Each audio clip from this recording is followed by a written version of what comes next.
The Secret Garden by Frances Hodgson Burnett. Chapter 4. Martha.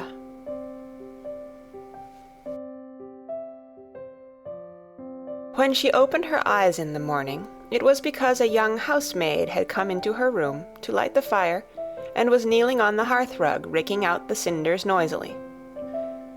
Mary lay and watched her for a few moments, and then began to look about the room.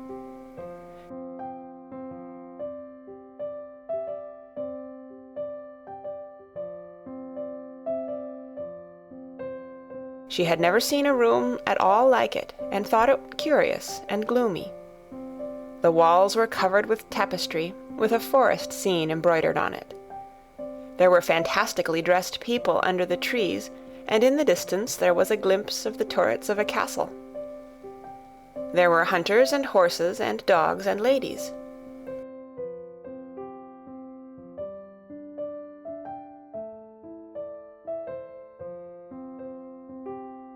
Mary felt as if she were in the forest with them. Out of a deep window she could see a great climbing stretch of land, which seemed to have no trees on it, and to look rather like an endless, dull, purplish sea.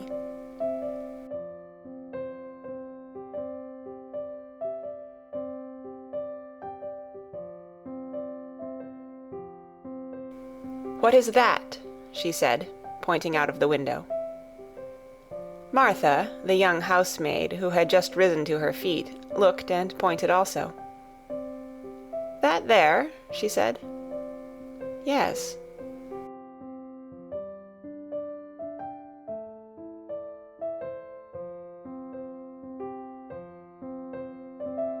"That's the moor," with a good-natured grin. "Does thee like it?" "No," answered Mary. "I hate it." "That's because thou art not used to it," Martha said, going back to her hearth. "Thou thinks it's too big and bare now, but thou will like it." "Do you?" inquired Mary.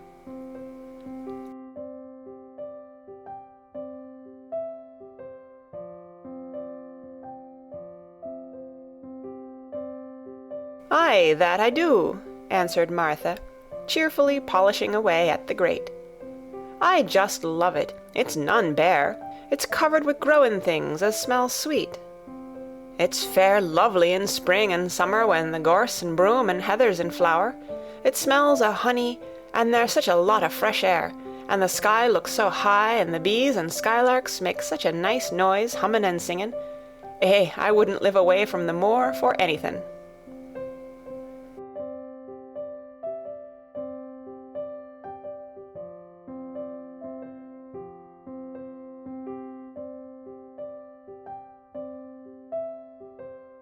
Mary listened to her with a grave, puzzled expression. The native servants she had been used to in India were not in the least like this. They were obsequious and servile, and did not presume to talk to their masters as if they were their equals.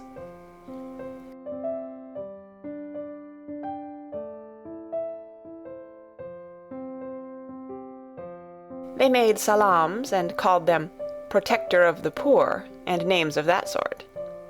Indian servants were commanded to do things, not asked. It was not the custom to say "please" and "thank you," and Mary had always slapped her ayah in the face when she was angry.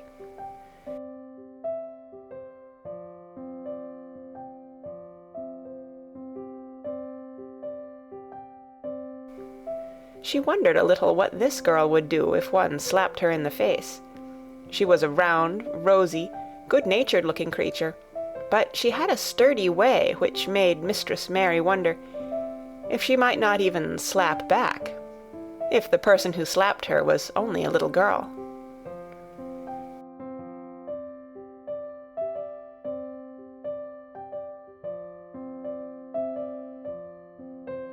"You are a strange servant," she said from her pillows, rather haughtily. Martha sat up on her heels with her blacking brush in her hand and laughed, without seeming the least out of temper.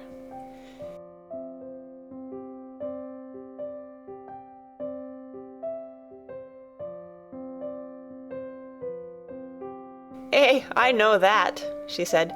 "If there was a grand Mrs. at Misselthwaite, I should never have been even one of the under-housemaids. I might have been let to be scullery maid, but I'd never have been let upstairs."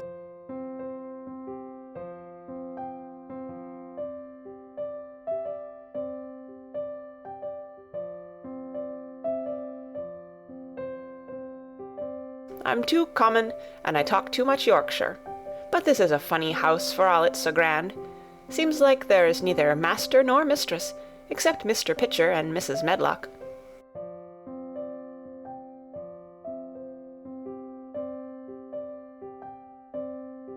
"Mr. Craven, he won't be troubled about anything when he's here, and he's nearly always away."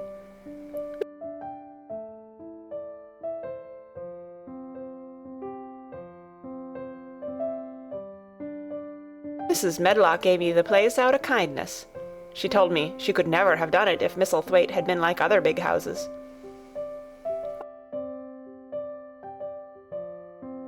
"Are you going to be my servant?" Mary asked, still in her imperious little Indian way. Martha began to rub her grate again.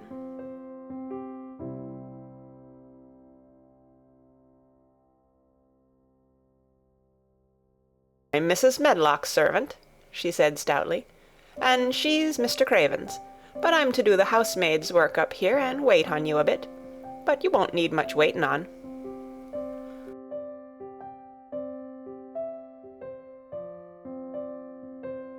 "Who is going to dress me?" demanded Mary. Martha sat up on her heels again and stared. She spoke in broad Yorkshire in her amazement.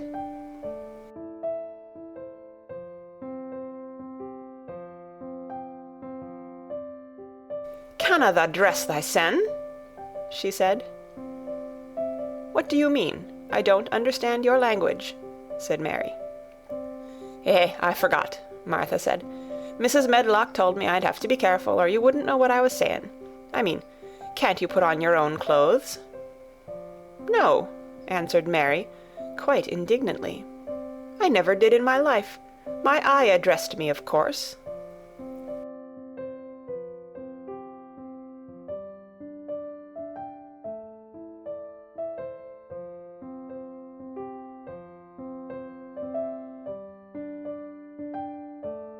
"Well," said Martha, evidently not in the least aware that she was impudent, "it's time thou should learn. Thou cannot begin younger. It'll do thee good to wait on thysen a bit. My mother always said she couldn't see why grand people's children didn't turn out fair fools, what with nurses and being washed and dressed and took out to walk as if they was puppies."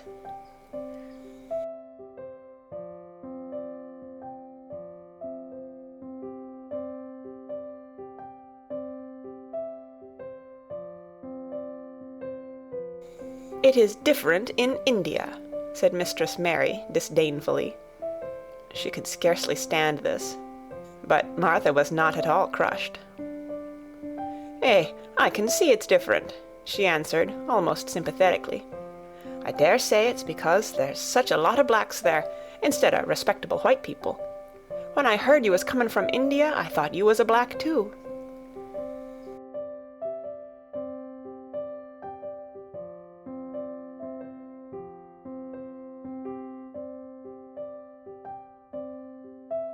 Mary sat up in bed, furious. "What?" she said. "What? You thought I was a native? You daughter of a pig!" Martha stared and looked hot.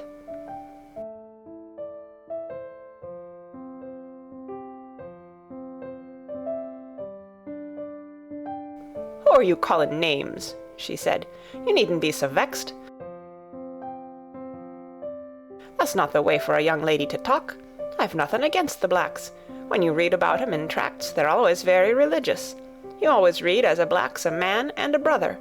I've never seen a black, and I was fair pleased to think I was going to see one close. When I come in to light your fire this morning, I crept up to your bed and pulled the cover back careful to look at you. And there you was," disappointedly. "No more black than me, for all you're so yeller."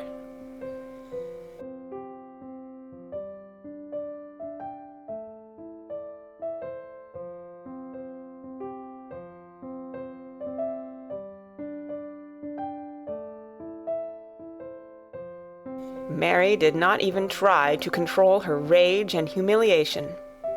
"You thought I was a native! You dared! You don't know anything about natives. They're not people. They're servants who must salaam to you. You know nothing about India. You know nothing about anything."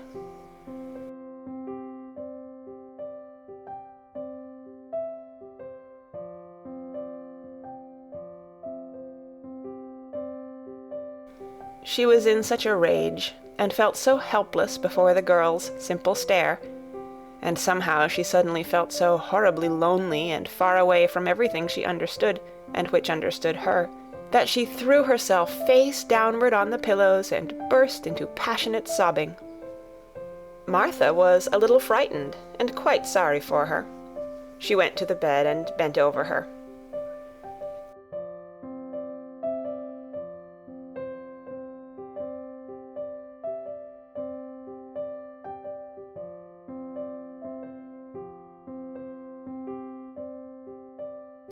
You mustn't cry like that there," she begged. "You mustn't for sure. I didn't know you'd be vexed. I don't know anything about anything, just like you said. I beg your pardon, miss. Do stop crying."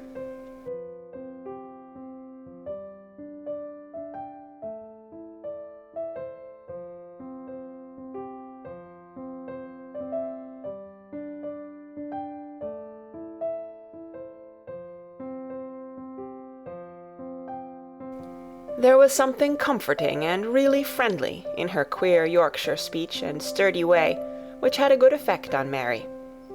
She gradually ceased crying and became quiet. Martha looked relieved.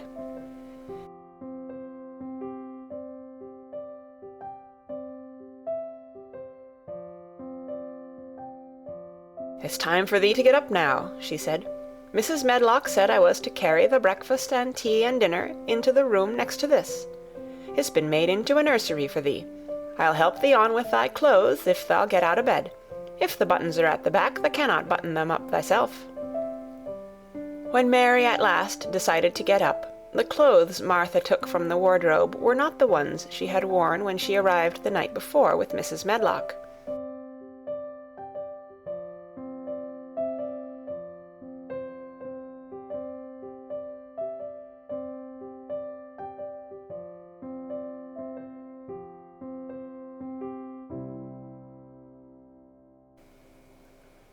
"Those are not mine," she said. "Mine are black." She looked the thick white wool coat and dress over, and added with cool approval, "Those are nicer than mine."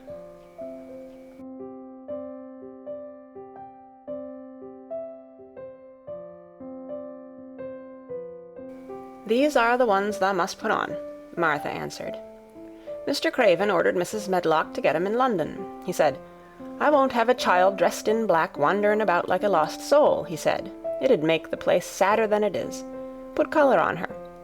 Mother said she knew what he meant. Mother always knows what a body means. She doesn't hold with black herself."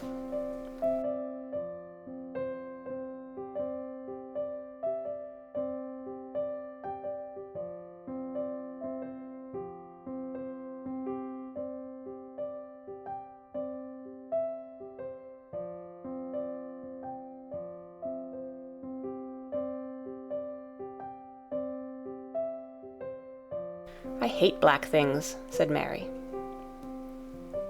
The dressing process was one which taught them both something. Martha had buttoned up her little sisters and brothers, but she had never seen a child who stood still and waited for another person to do things for her, as if she had neither hands nor feet of her own.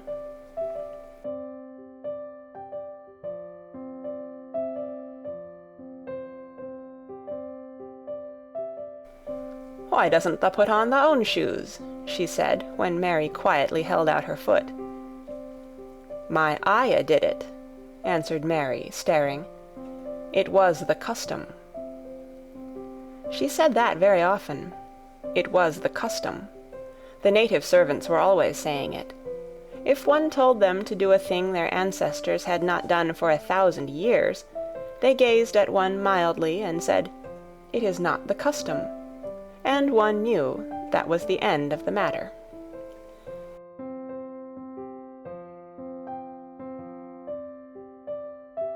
It had not been the custom that Mistress Mary should do anything but stand and allow herself to be dressed like a doll. But before she was ready for breakfast, she began to suspect that her life at Misselthwaite Manor would end by teaching her a number of things quite new to her. Things such as putting on her own shoes and stockings, and picking up things she let fall.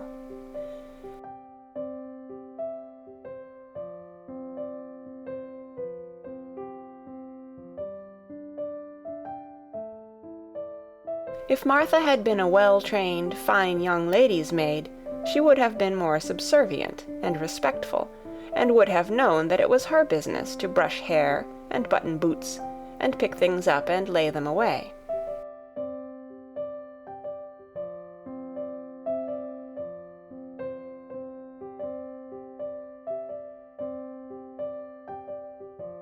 She was, however, only an untrained Yorkshire rustic, who had been brought up in a moorland cottage with a swarm of little brothers and sisters, who had never dreamed of doing anything but waiting on themselves and on the younger ones, who were either babies in arms, or just learning to totter about and tumble over things.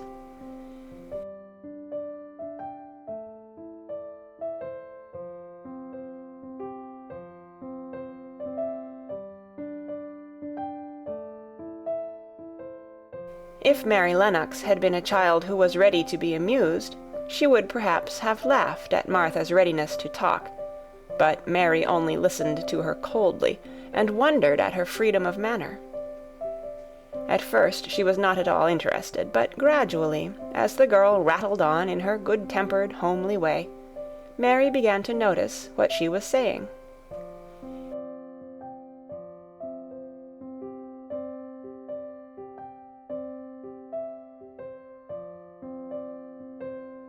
"Eh, you should see 'em all," she said. "There's 12 of us, and my father only gets 16 shilling a week. I can tell you my mother's put to it to get porridge for 'em all. They tumble about on the moor and play there all day, and mother says the air of the moor fattens 'em. She says she believes they eat the grass, same as the wild ponies do.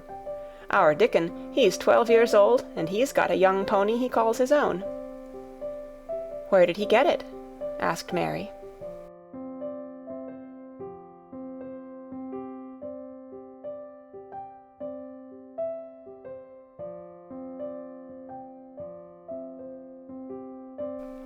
"He found it on the moor with its mother when it was a little one, and he began to make friends with it, and give it bits o' bread, and pluck young grass for it. And it got to like him, so it follows him about, and it lets him get on its back. Dickon's a kind lad, and animals likes him."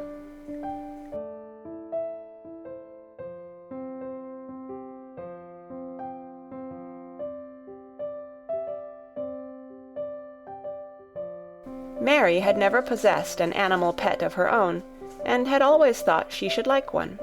So she began to feel a slight interest in Dickon, and as she had never before been interested in anyone but herself, it was the dawning of a healthy sentiment.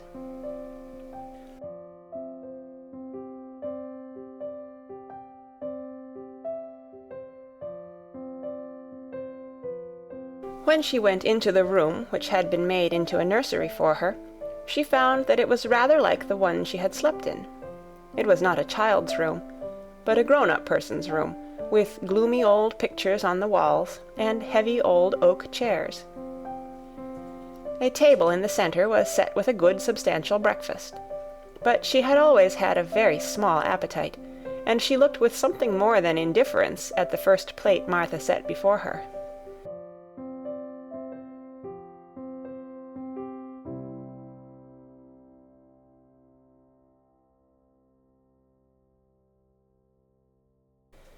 "I don't want it," she said.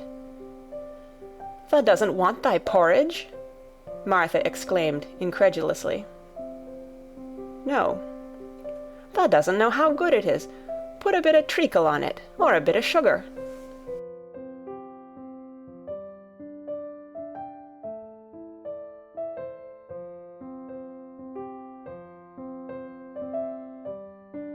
"I don't want it," repeated Mary. "Eh," said Martha, "I can't abide to see good victuals go to waste. If our children was at this table, they'd clean it bare in 5 minutes." "Why?" said Mary coldly. "Why?" echoed Martha. "Because they scarce ever had their stomachs full in their lives. They're as hungry as young hawks and foxes."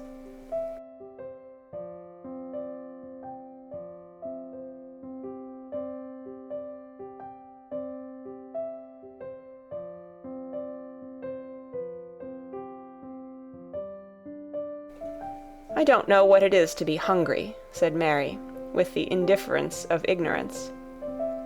Martha looked indignant. "Well, it would do thee good to try it. I can see that plain enough," she said outspokenly. "I've no patience with folk as sits and just stares at good bread and meat. My word, don't I wish Dickon and Phil and Jane and the rest of 'em had what's here under their pinafores."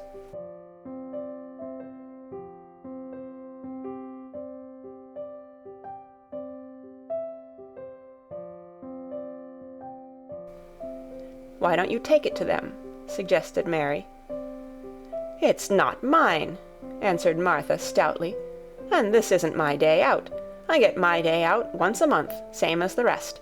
Then I go home and clean up for Mother and give her a day's rest." Mary drank some tea and ate a little toast and some marmalade.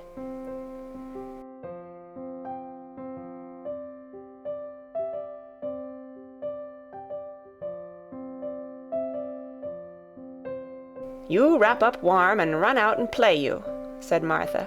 "It'll do you good and give you some stomach for your meat." Mary went to the window.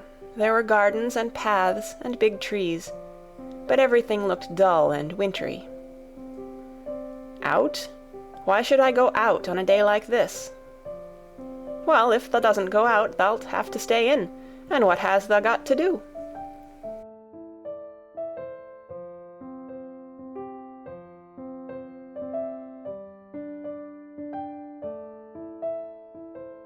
Mary glanced about her. There was nothing to do. When Mrs. Medlock had prepared the nursery, she had not thought of amusement. Perhaps it would be better to go and see what the gardens were like. "Who will go with me?" she inquired. Martha stared.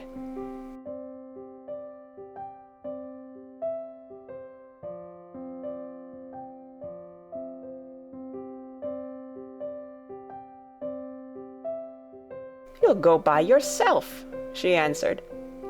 "You'll have to learn to play like other children does when they haven't got sisters and brothers. Our Dickon goes off on the moor by himself and plays for hours. That's how he made friends with the pony. He's got sheep on the moor that knows him, and birds as comes and eats out of his hand. However little there is to eat, he always saves a bit of bread to coax his pets."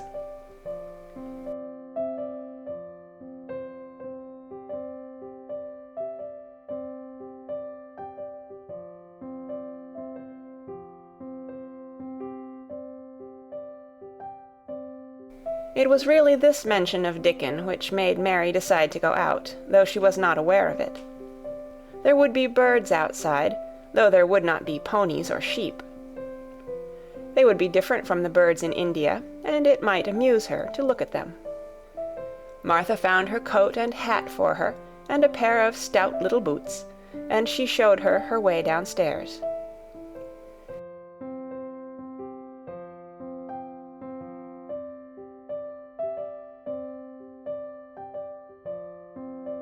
"If thou goes round that way, thou'll come to the gardens," she said, pointing to a gate in a wall of shrubbery. "There's lots of flowers in summer-time, but there's nothing bloomin' now." She seemed to hesitate a second before she added, "One of the gardens is locked up. No one has been in it for 10 years.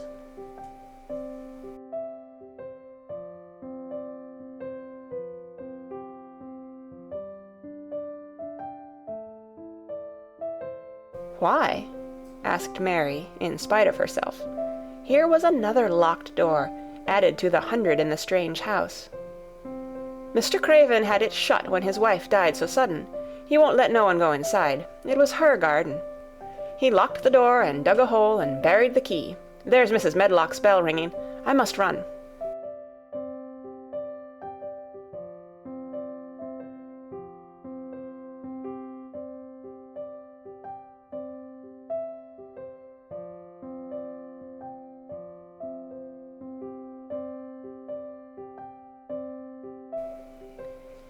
After she was gone, Mary turned down the walk which led to the door in the shrubbery.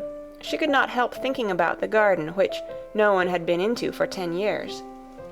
She wondered what it would look like, and whether there were any flowers still alive in it.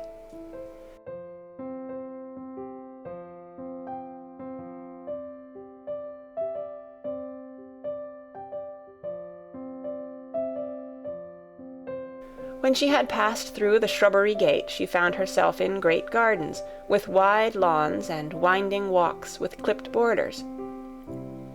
There were trees and flower beds and evergreens clipped into strange shapes, and a large pool with an old grey fountain in its midst.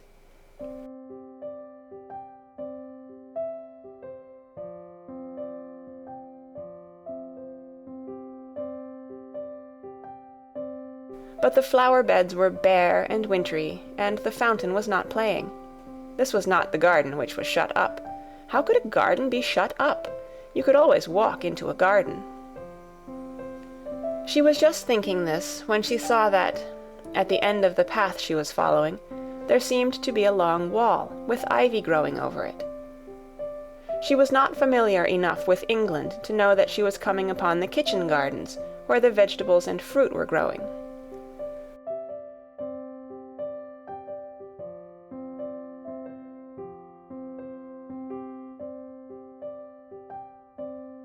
She went toward the wall and found that there was a green door in the ivy, and that it stood open. This was not the closed garden, evidently, and she could go into it. She went through the door, and found that it was a garden with walls all round it, and that it was only one of several walled gardens which seemed to open into one another. She saw another open green door, revealing bushes and pathways between beds containing winter vegetables.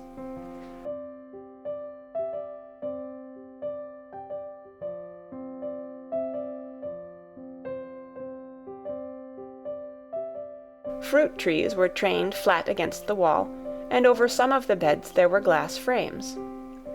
The place was bare and ugly enough, Mary thought, as she stood and stared about her. It might be nicer in summer when things were green, but there was nothing pretty about it now.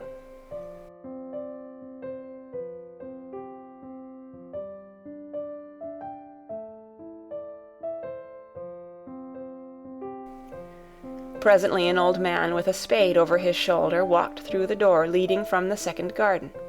He looked startled when he saw Mary, and then touched his cap. He had a surly old face, and did not seem at all pleased to see her. But then she was displeased with his garden, and wore her quite contrary expression, and certainly did not seem at all pleased to see him.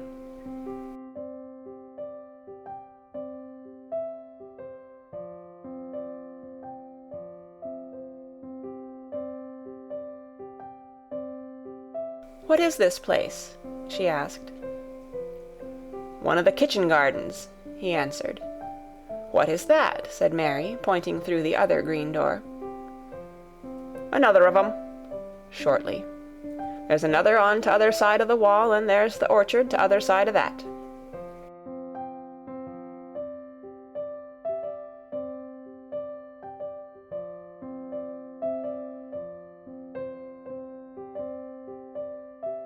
"Can I go in them?"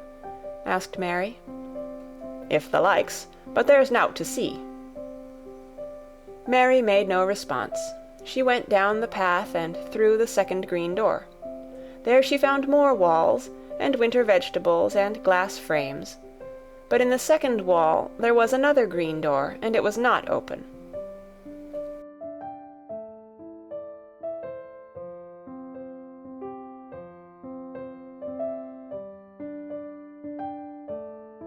Perhaps it led into the garden which no one had seen for 10 years. As she was not at all a timid child, and always did what she wanted to do, Mary went to the green door and turned the handle. She hoped the door would not open, because she wanted to be sure she had found the mysterious garden. But it did open quite easily, and she walked through it and found herself in an orchard.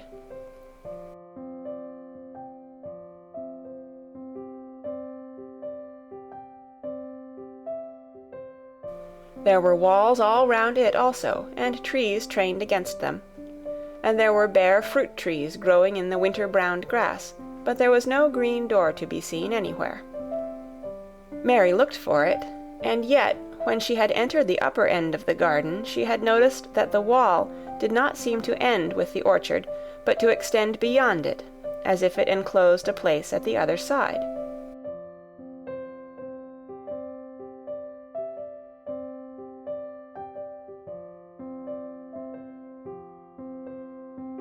She could see the tops of trees above the wall, and when she stood still she saw a bird with a bright red breast sitting on the topmost branch of one of them, and suddenly he burst into his winter song, almost as if he had caught sight of her, and was calling to her.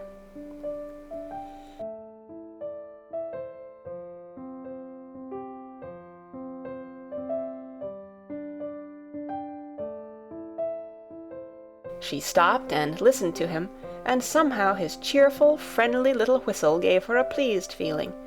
Even a disagreeable little girl may be lonely, and the big closed house, and the big bare moor, and the big bare gardens had made this one feel as if there was no one left in the world but herself.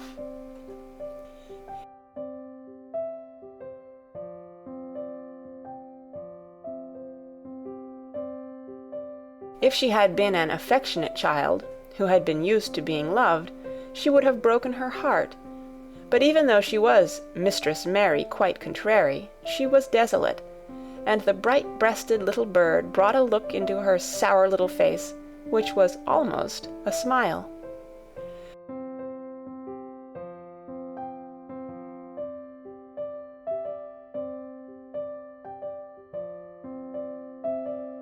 She listened to him until he flew away.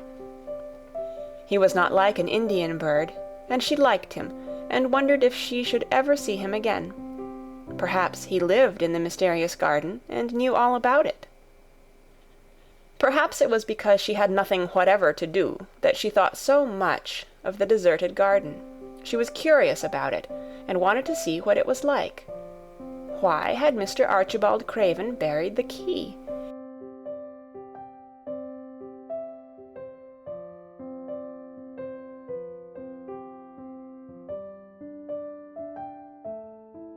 If he had liked his wife so much, why did he hate her garden? She wondered if she should ever see him, but she knew that if she did, she should not like him, and he would not like her, and that she should only stand and stare at him and say nothing, though she should be wanting dreadfully to ask him why he had done such a queer thing.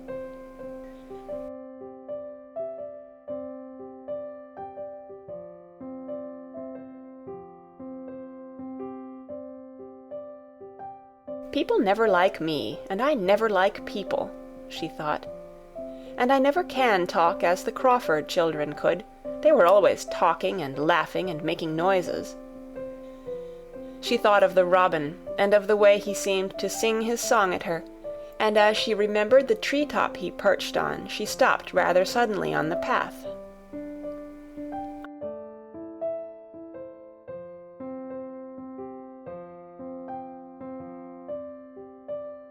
I believe that tree was in the secret garden. I feel sure it was, she said. There was a wall round the place, and there was no door. She walked back into the first kitchen garden she had entered, and found the old man digging there. She went and stood beside him, and watched him a few moments in her cold little way. He took no notice of her, and so at last she spoke to him.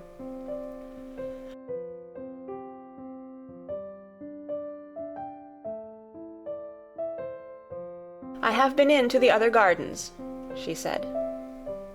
There was nothing to prevent thee, he answered crustily. I went into the orchard. There was no dog at the door to bite thee, he answered.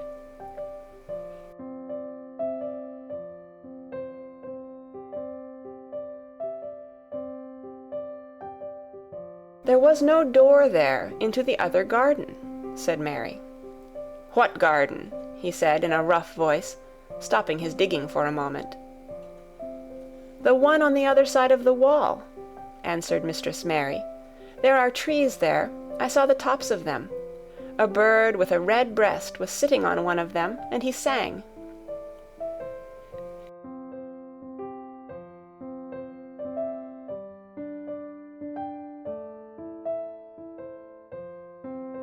To her surprise, the surly old weather-beaten face actually changed its expression. A slow smile spread over it, and the gardener looked quite different. It made her think that it was curious how much nicer a person looked when he smiled. She had not thought of it before.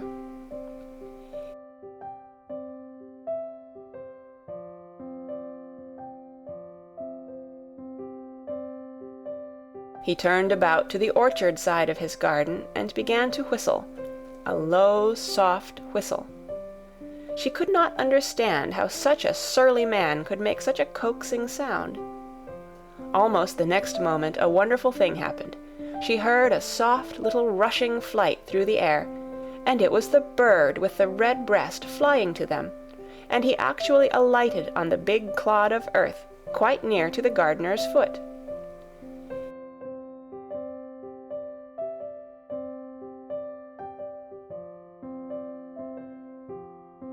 "Here he is," chuckled the old man, and then he spoke to the bird, as if he were speaking to a child. "Where has thou been, the cheeky little beggar?" he said. "I've not seen thee before to-day. Has thou begun the courtin' this early in the season? Thou'rt too forrard."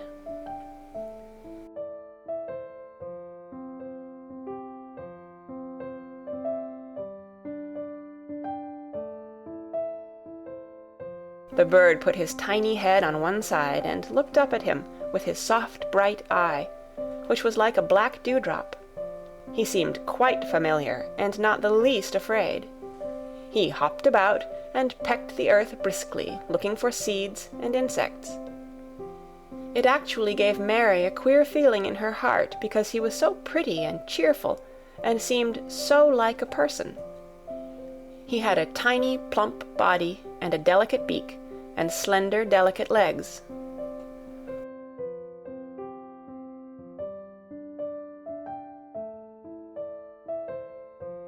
"Will he always come when you call him?" she asked, almost in a whisper. "Aye, that he will. I've knowed him ever since he was a fledgling. He come out of the nest in the other garden, and when first he flew over the wall he was too weak to fly back for a few days, and we got friendly. When he went over the wall again, the rest of the brood was gone, and he was lonely, and he come back to me."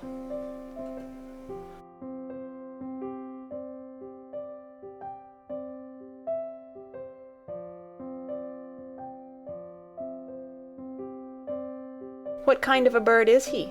Mary asked. "Doesn't thou know? He's a robin redbreast, and they're the friendliest, curiousest birds alive. They're almost as friendly as dogs, if you know how to get on with 'em. Watch him pecking about there and looking round at us now and again. He knows we're talking about him." It was the queerest thing in the world to see the old fellow. He looked at the plump little scarlet waistcoated bird as if he were both proud and fond of him.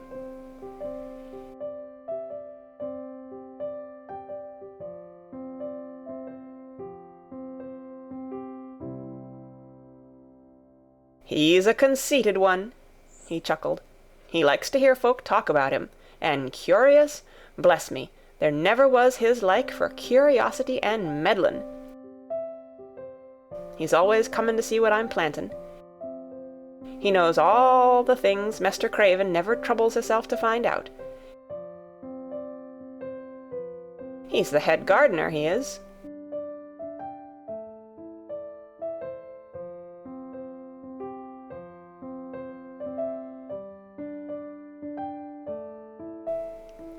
The robin hopped about, busily pecking the soil, and now and then stopped and looked at them a little.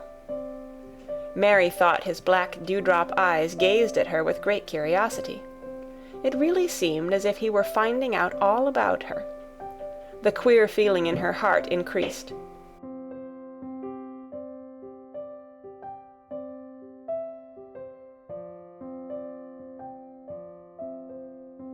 "Where did the rest of the brood fly to?"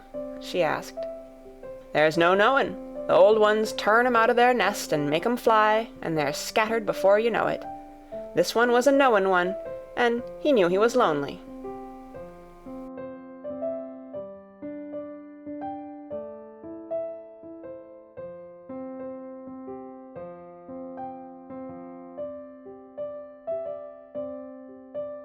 Mistress Mary went a step nearer to the robin and looked at him very hard. "I'm lonely," she said.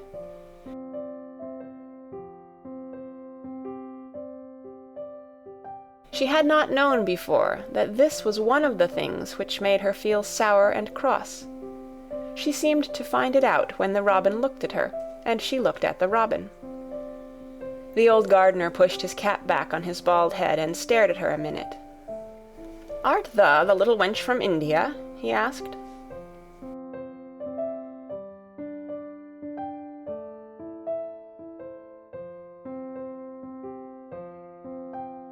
Mary nodded. "Then no wonder thou'rt lonely. Thou'lt be lonelier before thou's done," he said. He began to dig again, driving his spade deep into the rich black garden soil, while the robin hopped about, very busily employed.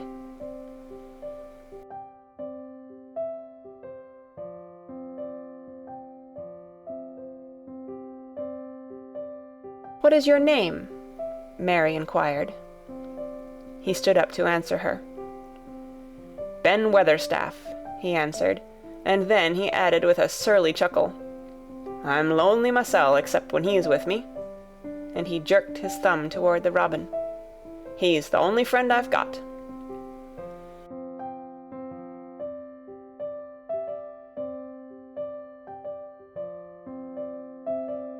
"I have no friends at all," said Mary. "I never had. My ayah didn't like me, and I never played with anyone."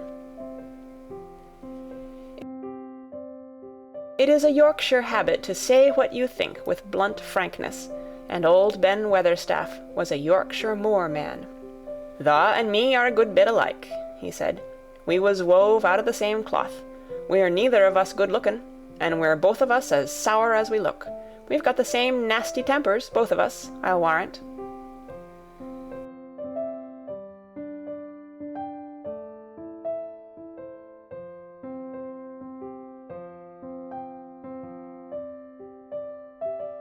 This was plain speaking, and Mary Lennox had never heard the truth about herself in her life.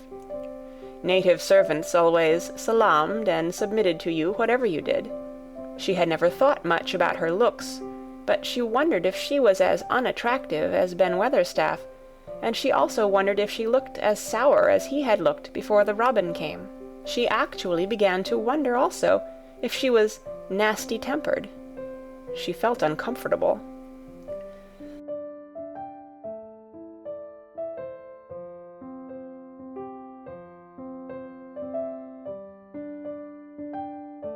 Suddenly a clear, rippling little sound broke out near her, and she turned round.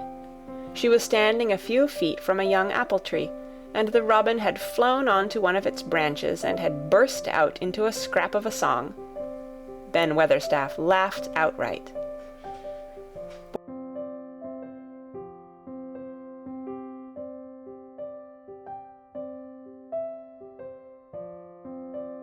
"What did he do that for?" asked Mary. "He's made up his mind to make friends with thee," replied Ben. "Dang me if he hasn't took a fancy to thee." "To me?" said Mary, and she moved toward the little tree softly and looked up.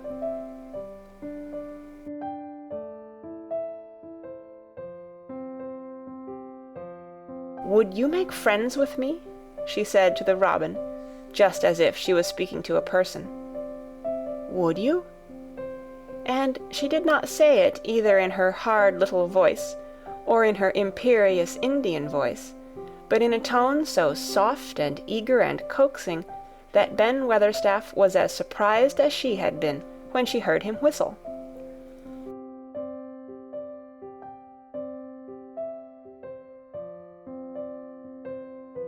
"Why," he cried out, "thus said that as nice and human as if there was a real child instead of a sharp old woman. Thus said it almost like Dickon talks to his wild things on the moor." "Do you know Dickon?" Mary asked, turning round rather in a hurry. "Everybody knows him. Dickon's wanderin' about everywhere. The very blackberries and heatherbells knows him. I warrant the foxes shows him where their cubs lies, and the skylarks don't hide their nests from him."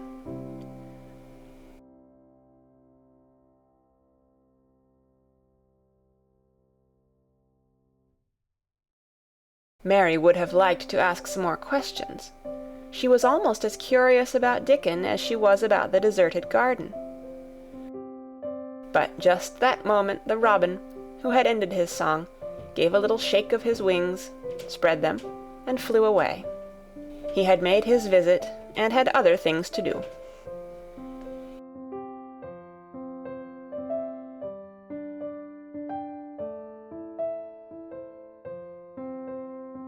"He has flown over the wall," Mary cried out, watching him.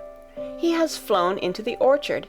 He has flown across the other wall into the garden where there is no door." "He lives there," said old Ben. "He came out of the egg there. If he's courtin', he's making up to some young madam of a robin that lives among the old rose-trees there." "Rose-trees?" said Mary. "Are there rose-trees?" Ben Weatherstaff took up his spade again and began to dig.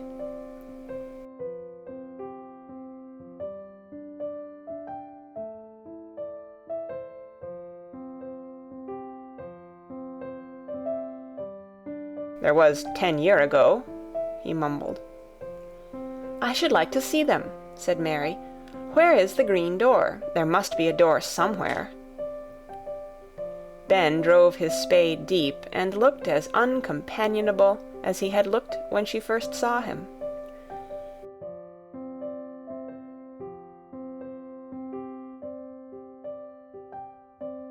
"There was 10 year ago, but there isn't now," he said.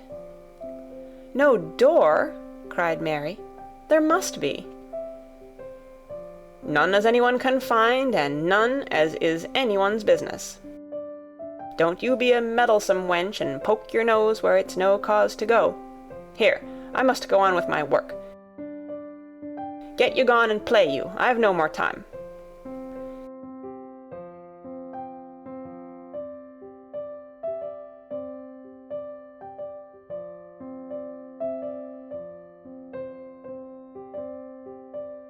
And he actually stopped digging, threw his spade over his shoulder, and walked off, without even glancing at her or saying good-bye.